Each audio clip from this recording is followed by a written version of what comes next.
Hello and welcome to another video. I'm Kieran and this is episode 3 of A New Age. So this is just a quick update on my Bloodbound. So I have finished 5 of the Blood Reavers. So this guy here, this guy who you may have already seen was the first one I did. I can't remember if I put those pictures on Twitter or not. Another one here, and then I've finished the Bloodstoker. Now, I'm not sure how good this is going to come out in video. All the pictures are up on Twitter, if you want to go and check them out, and I might put some up at the end of this video, or in a showcase video I do later. So, I've had a game with them, well I've had 2 games with them. I lost the first one spectacularly to an army of ogres that ran the Beast Claw Avalanche formation. Wasn't a great matchup, honestly. Having played ogres, I know that shooting is what they're a bit quite afraid of, and they're not really afraid of tiny guys in combat. Which is exactly what I am, as I have no shooting at all, apart from the Kograth's 3 shots, but they're a bit naff. And then the other game was against some undead, with not very much summoning, so I was quite surprised about how it worked. I think it was just someone who just started out, similar to me. They got quite a few sort of like ethereal units, but seeing as I don't have a lot of rend, and I just tend to drown things under weight of attacks, I sort of completely annihilated them. So 2 games, you know, quite opposite, polar opposite games. I learnt quite a bit. So, first things first, there's an awful lot of synergy in the army, especially with these guys, who I absolutely adore now. So I managed to ramp these guys up to, I think it was 5 attacks each at one point. No, 4 attacks each at one point. A unit of 20 of them, charges in, couldn't even fit them all in, and just wiped out, I think it was about 30 zombies. Just through sheer weight of numbers. So yeah, these guys are great. I'm thinking about just sort of basing my army around a horde of these, supported by some monsters and things, because they're really lovely models. I actually quite enjoy painting them for horde models.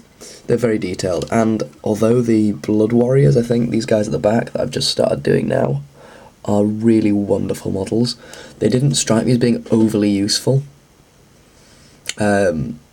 They were quite good in the game against the Beast Claw Avalanche, where, you know, when they died, they get to attack, and that was quite a useful ability. But other than that, they're not really. Their Gore Fists are a bit naff. They're like worse versions of Ogre's Iron Fists, which aren't great anyway. I suppose their 3-up saving when they're in cover is quite useful, if they're on the receiving end of a charge. So these guys are slightly better at taking charges than dishing them out, I think. So they're like a more defensive troop. So I might start using them to protect my Bloodstoker and Bloodsecrator.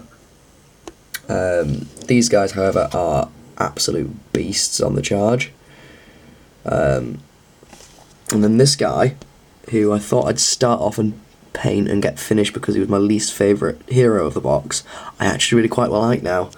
Now to start with, I didn't like him that much because he was a bit tubby. I don't know if you can see if I just turn him round a bit. But he's got quite a podge on him, which is a bit weird for a Khorne model. I've kind of got used to that idea now, and I quite like him. I like his little paint scheme that I've done, and he's a really useful model. His Whip to Fury, I think, special rule, that allows you to increase a unit's movement and charge range by 3 inches is amazing for these guys, because it kind of like doubles their move, basically, because you will be trying to charge with them. Which means you can get first turn charges off, you can surprise people with that, you can use the extra movement to make sure everyone gets to pile in, so you can totally encircle someone. It's really quite useful, and then the re-rolling ones to wound is just like a little bonus on top of that. So yeah, really quite impressed with them at the moment. I have decided what I'm going to add. So I've bought a box of Wrathmongers. I'll do another video on those when they're sprayed and I started painting them and decide what I want to do with them.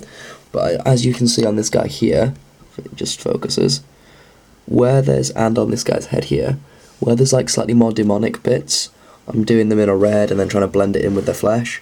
So I think the Wrathmongers, like their extremities, like their hands and their feet and maybe a bit of their faces, are going to be sort of done red, and I'm going to sort of stipple it down into their flesh.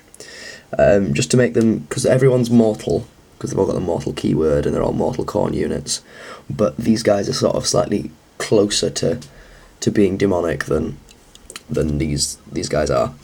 So that's my guess there, because the Wrathmongers have quite a lot of sort of exposed flesh.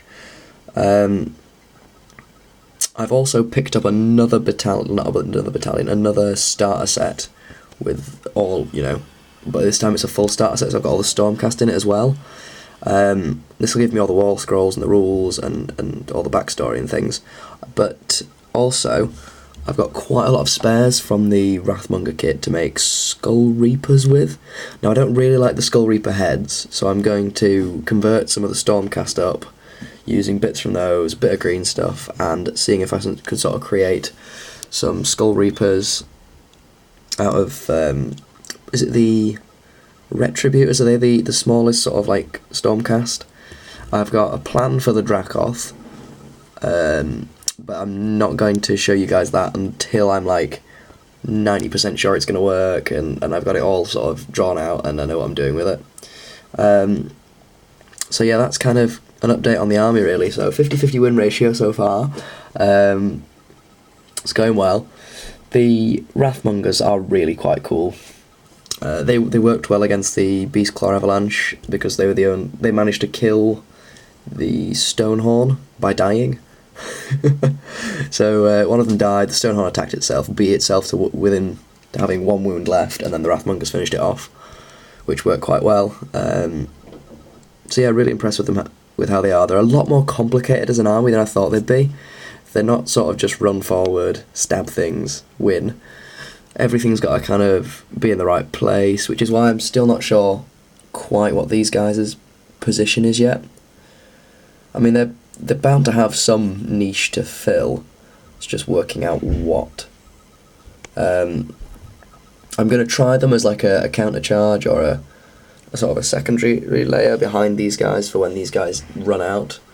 Because that's the thing I found with these, they'll get one good charge off and like annihilate something, and then my opponent gets a bit wary of them when they dish out 3 attacks each on the charge, or 4 attacks with the Wrathmongers nearby. And because they've only got 6 up saves, just annihilates them the turn after. So I might run 2 units of 20, I might run a big block of 40. Big block of 40 seems like it could work better, but then you've got pile-in issues, and the units of 20 are fairly difficult to take out at low wound count games anyway, especially with being immune to battle shock from the Blood Secretor.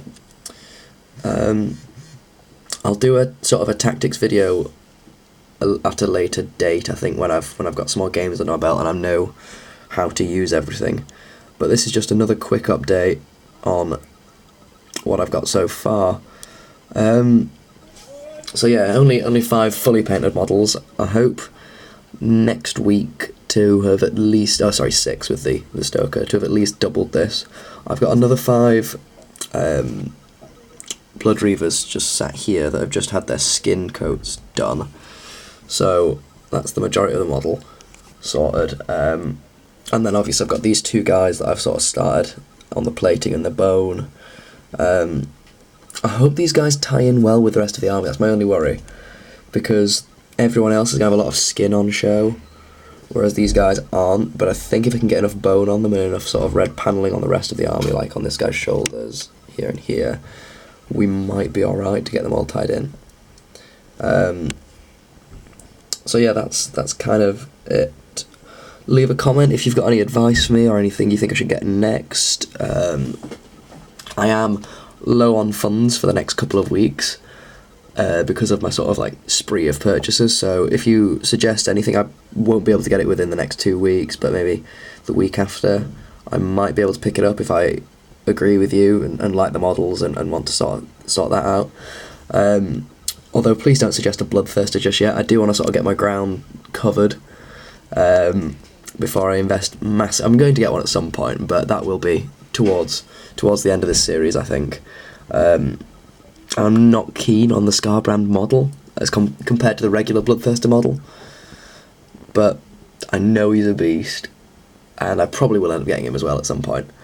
But yeah, so that's it really. So yeah, leave a comment with anything you want to see or any questions you got to ask. If anyone wants to know how I painted them or anything, or what what I think of a different paint scheme, or literally any questions at all about them, or how I'm going about collecting them, or whatever, leave a comment below. Be sure to follow us on Twitter, I'll put the links in the description, and the same for our Facebook page. I think that's about it really, so I will see you guys next week, and yeah, happy gaming.